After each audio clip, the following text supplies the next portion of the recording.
हम राजस्थान को बहुत प्रेम करते हैं, बहुत प्रेम करते हैं। इसलिए उस भूमि को प्रणाम करते हैं क्योंकि वो शौर्य की भूमि है, वीरों की भूमि है और महाराणा प्रताप जैसे हीरों की भूमि है।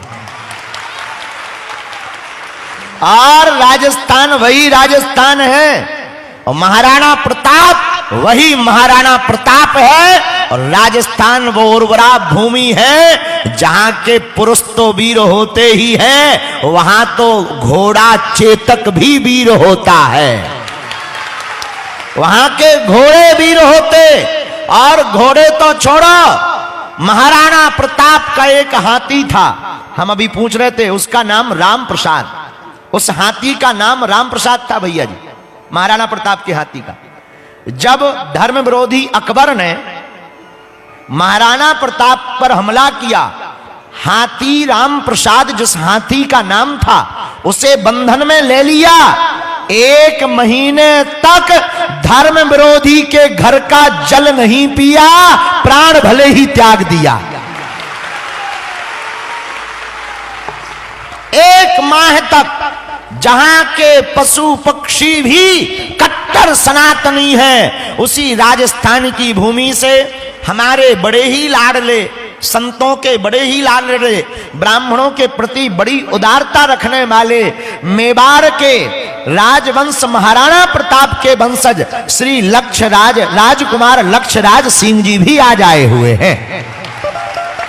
मुर्दा लोगों के अंदर होती है, जिंदा लोगों के अंदर निर्ममता होनी चाहिए। हम तो संतों के चरणों में बैठे हैं, मुझे महसूस कराइए कि हम लोग सब जिंदा दिली से जो है वो बागेश्वर धाम सरकार के चरणों में यहाँ पर उपस्थित हैं।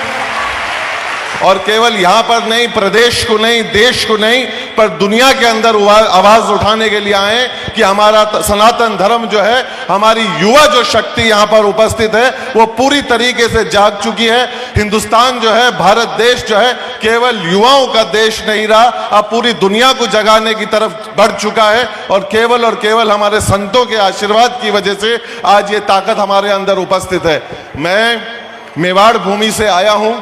सबसे पहले जो है बागेश्वर धाम सरकार के चरणों के अंदर हमारी 2 पंक्तियां जो वहां के वीर रस के कवि के द्वारा श्री पंडित नरेंद्र मिश्र के द्वारा जो लिखी गई है, वो आपके चरणों में जो है मैं सबसे पहले समर्पित करना चाहता हूं कि सूर्यवंशी न्यास का ये रश्मि रथ चलता रहेगा, सूर्यवंशी न्यास का ये रश्मि रथ चलता रहेगा, पीढ़ियों के रक्त में इसका सुयश चलता रहेगा।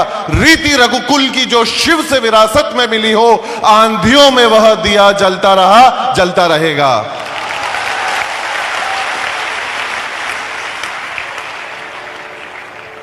हमारे ग्रंथों के अंदर देखिए, वैसे कायदे से मुझे बोलना नहीं चाहिए, मेरे को जो है वो आदेश के ऊपर मैं यहाँ पर उपस्थित हुआ हूँ। मुझे मेरी मर्यादा और मुझे मेरी संस्कृति के बारे में मुझे ध्यान है, सरकार का आदेश हुआ, इस वजह से मैं आप सभी के सामने उपस्थित हूँ। मैं ये कहना चाहता हूँ कि हमारे ग्रंथों ने, हमारे सारे संस्कारों ने हम लोगों को ये सिखाया है कि भगवान भी अगर साक्षात हमारे सामने अगर उपस्थित हों, हमारे माता पिता भी अगर हमारे सामने साक्षात उपस्थित हों और हमारे गुरुजन भी अगर हमारे साक्षात जो है वो उपस्थित हों, तो निसंकोच सबसे पहले ये सर जो है वो जाकर जो है हमारे गुरुजनों के चरणों में जाकर झुकता है।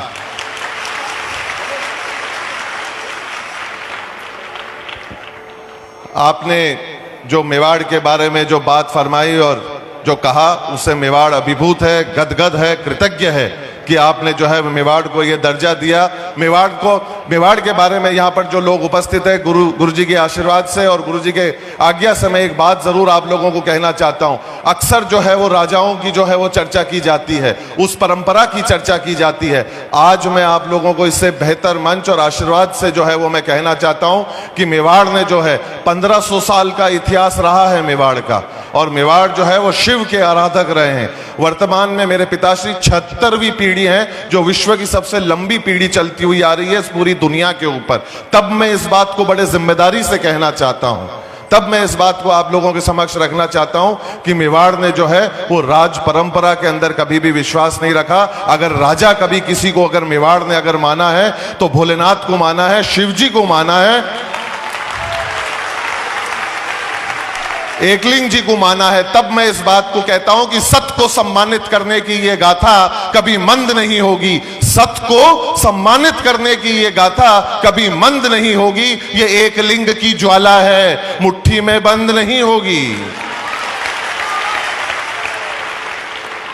मैं पुनः बागेश्वर धाम सरकार का जो है वो बहुत बहुत धन्यवाद ज्ञापित करता हूं। आपने मुझे यह आदेश फरमाया, आपके श्री चरणों के अंदर मुझे जगह दिवाई, उसके लिए बहुत बहुत धन्यवाद। अंत में मैं मेवाड़ भूमि से आया हूं, पुनः दो पंक्तियां कहकर अपनी बात को मैं विराम देता हूं। अन्य लोगों की तरह मेवाड़ ने जो है अपने स्वाभिमान को कभी किसी खूंटे के ऊपर नहीं टांगा, गुलामी को जो है वो स्वीकार नहीं किया। तब इस जिम्मेदारी से मैं दो पंक्तियां आप लोगों के साथ छोड़कर जाना चाहता हूं। अगर आपके हृदय को अगर ये छू जाए तो मुझे महसूस जरूर कराइएगा कि टूटने और बिखरने का चलन मांग लिया, हालात से शीशे का बदन मांग लिया। हम भी खड़े थे तकदीर के दरवाजे पर, लोग दौलत पर गिर पड़े, हमने वतन मांग लिया। बहुत बहुत शुक्रिया, सत सत नमन, नमस्कार। इतने ओजस्वी संबोधन के लिए उनका करतल ध्वनि से स्वागत कीजिए। श्रीमान लक्ष्यराज सिंह मेवाड़ हमारे बीच इस उत्सव में सम्मिलित हुए। अब मैं आग्रह करता हूं पूज्य जगतगुरु रामानंदाचार्य स्वामी रामकृष्णाचार्य महायोगी सिद्ध बाबा हमारे बीच नेपाल से पधारे हैं। पूज्य जगतगुरु महाराज से भी आग्रह है कि इस अवसर पर अपनी वाणी से हम सभी पर कृपा करें। वहीं पर माइक ब्लो।